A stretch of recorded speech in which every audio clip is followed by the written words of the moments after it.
جی، اگلا سوال کووڈ سے ہی ریلیٹڈ ہے یار. یہ سوال پہلے میں نے اس کی آڈیو اردو میں 9 منٹ کی ریکارڈنگ کروائی. سوال یہ ہے جی، جس مسجد میں سوشل ڈسٹینسنگ سے نماز ہوتی ہے کیا وہاں جماعت ہو جائے گی؟ سوشل ڈسٹینسنگ والی نماز میں جماعت ہو جائے گی؟ دیکھیں، آپ کو میں ایک سچی بات بتاؤں. مسلمانوں کے ہاں پوری دنیا میں ہی پوری دنیا میں بہت بیماریاں آئیں، بڑے بڑے کرائسیز آئے ہیں کئی طرح کے. Bubonic plague is one of them, جو کووڈ سے زیادہ خطرناک ہے، زیادہ لوگ اس میں مرتے ہیں. کئی فلو آئے ہیں، اس طرح نمازیں کہیں نہیں پڑھی گئیں. لیکن at the same time then میں ایک فارمولا ہے، ایک کلیہ ہے، وہ ہے حالت اضطرار. کچھ نے کہا اس کیس میں حالت اضطرار یعنی فمن اضطر غیر باغ ولا عاد فلا اثم علیہ ان اللہ غفور الرحیم.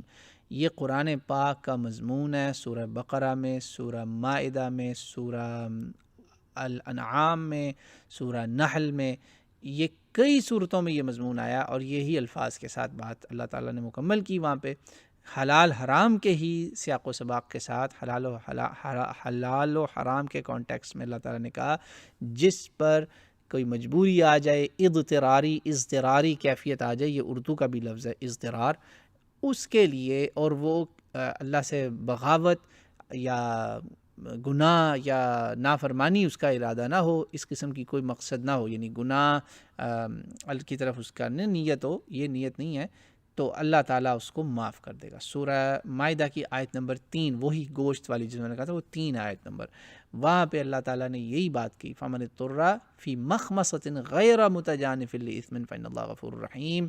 فَمَنِ اضْطُرَّ غَيْرَ بَاغٍ وَلَا عَادٍ فَلَا إِثْمَ عَلَيْهِ إِنَّ اللَّهَ غَفُورٌ رَحِيمٌ. وہ سورہ بقرہ والا میں نے حصہ پڑھا. یہ سورہ مائدہ میں ایک ہی بات ہے، سب جگہ ہو رہی تقریباً، کہ اللہ کی نافرمانی، گناہ، حرام، اس قسم کی تمہارے ارادے نہیں ہے نا اگر، تو اللہ غفور الرحیم ہے. مقصد یہ ہے کہ دیکھیں، 2 رائے ہیں. علماء نے کہا کہ یار اضطراری کیفیت یہاں نہیں لگتی، مسجدیں کرو بند، جیسے ہماری اسلامی تاریخ میں پہلے بھی ہوا تھا، مسجدیں بند کر دی گئی تھیں، لوگوں نے گھروں میں جماعتیں کرائیں، گھروں میں دین کو زندہ کیا دوبارہ سے، اس کی برکت ہوئی، اور پھر وہ مسجدوں میں واپس آئے جب وبا ختم ہو گئی. یہ ایک دلیل، ایک رائے. دوسرے کہتے ہیں یار یہ اس وقت جو وبائیں تھیں وہ مہینہ چلیں، 2 مہینے، 3 مہینے، اس وقت تو سال پورا کہہ رہے ہیں 2020 شاید، یہ پتہ نہیں آگے کتنی دیر اور یہ چلنا، تو کیا ہم بالکل ہی مسجدیں بند کر دیں گے فار ایور؟ یہ تو بہت زیادہ ٹائم ہے. تو ہم کیوں نہ وہ اجتہاد کریں جس سے لوگوں کا ایمان بھی بڑھتا رہے، ایمان تھوڑا بہت اس کو نرشمنٹ ملے. دیکھیں مسجدیں آپ کے پاور ہاؤسز ہیں، جیسے پاور ہاؤس سے بجلی نکلتی ہے نا، یہ آپ کے پاور ہاؤسز ہیں، گریڈ سٹیشنز ہیں، یہاں سے آپ کو چارج ہوتا ہے، آپ کی بیٹریاں ایمان کی چارج ہوتی ہیں.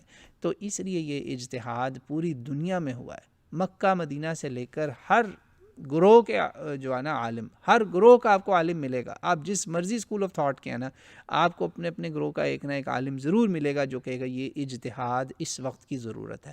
اور الحمدللہ امت محمدیہ صلی اللہ علیہ وسلم کے علماء کے سر یہ اللہ نے جو اجتہاد کا بیڑا وہ ڈالا نا ذمہ، بہت بڑی چیز ہے، اور بہت بڑا یہ اعزاز بھی ہے، اور 2 دھاری تلوار کی طرح یہ بہت بڑی قابل گرفت چیز بھی ہے کہ اگر اجتہاد آپ کا بدنیتی پر مبنی ہے، لوگوں کو گمراہ کرنے پر مبنی، تو دوزخ ہے. اس اجتہاد میں صاف نظر آ رہا ہے کہ بدنیتی تو ہے ہی نہیں. ہر کوئی کیا چاہتا ہے؟ مسجدیں آباد ہوں. ہر کوئی کیا چاہتا ہے؟ لوگوں کے ایمان مضبوط ہوں.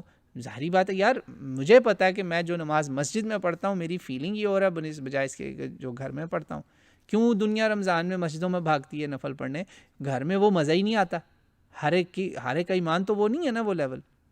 تو نیک نیتی سے یہ اجتہاد کیا گیا، اور ہر وہ اجتہاد جو نیک نیتی سے ہو اس پہ انشاءاللہ ایک اجر ملے گا. خاص طور پہ اس میں تو کوئی بغاوت، کوئی گناہ، کوئی ایسی چیز سرکشی اللہ کی نہیں ہے نا. آپ بتائیں نا کہ اس میں کون سا آپ اللہ تعالیٰ کو ناراض کرنے کی کوشش کریں. آپ کی نیت یہ نہیں ہے. علماء، اور یہ علماء کے ذمے ہے، اگر ان کا اجتہاد غلط ہوگا وہ اللہ کے ہاں جواب دیں. جو اس کو فالو کر رہی ہے امت، ان کو اس کا گناہ نہیں ہوگا. اللہ تعالیٰ نے اس امت کے اوپر بہت بڑا یہ انعام کیا کہ نبی نہیں آنے، اب اس امت کے علماء نبیوں کے وارث ہیں. وہ اس امت کی بہتری کے لیے ایسے کام کریں گے جس میں امت کا بھلا سوچ رہے ہیں. وہ امت کو تقسیم نہیں کرنا چاہ رہے. دیکھیں، جس کو یہ اجتہاد نہیں پسند وہ مسجدوں میں جا کے جھگڑے نہ کرے، لڑائی نہ کرے، گھر میں اذانیں دے، گھر میں نمازیں پڑھائے. اللہ اللہ خیر صلی اللہ، کوئی مسئلہ نہیں. لیکن جو پڑھ رہے ہیں ان کو نہ تنگ کریں کہ آپ پکڑ پکڑ کے لوگوں کو روکیں. تو جو جا رہے ہیں سیفلی، وہ سیفٹی میجرز، ماسک، یہ ساری چیزیں کریں. دیکھیں یہ الحمدللہ دنیا ایوالو ہو رہی ہے، میڈیسن ایوالو ہو رہی ہے. یہ میجرز لوگوں نے کہاں سے نکالے؟ انہوں نے کہا بھئی دنیا کے سلسلہ بھی چلے گا، ٹھیک ہے یہ پلیگ ویسی نہیں ہے جیسے وہ تھی طاعون وغیرہ، مگر اس میں ہم دنیا کا سلسلہ بھی تو چلانا چاہ رہے ہیں نا. تو انہوں نے کہا ماسک، ڈسٹنسنگ، یہ ایسی چیز ہے کہ اس سے آپ کاروبار زندگی اور انشاءاللہ دین کے جو عوامل ہیں وہ بھی جاری و ساری رکھ سکتے ہیں. کسی حد تک تو کرتے رہیں. الحمدللہ اللہ کی بڑی رحمت ہے کہ اس انسانیت کو اللہ نے اتنی عقل سمجھ دی. یہ اللہ کی دی ہوئی انٹلیکٹ ہے کہ وہ اس کا اچھا استعمال کرتے ہوئے لوگوں کی بہتری کر رہے ہیں. تو اس لیے میں سمجھتا ہوں کہ ایس او پیز کے ساتھ جو مسجدیں آباد ہو رہی ہیں یار، جس طرح ریسٹورانٹ، ہوٹل، ہر جگہ، چرچز، سینیگاگ، سب لوگ یہ کام کر رہے ہیں. کہاں نہیں ہو رہا؟ تو پھر مسجدوں کو بھی آباد ہونے دیں انشاءاللہ، اللہ خیر کرے گا معاملہ.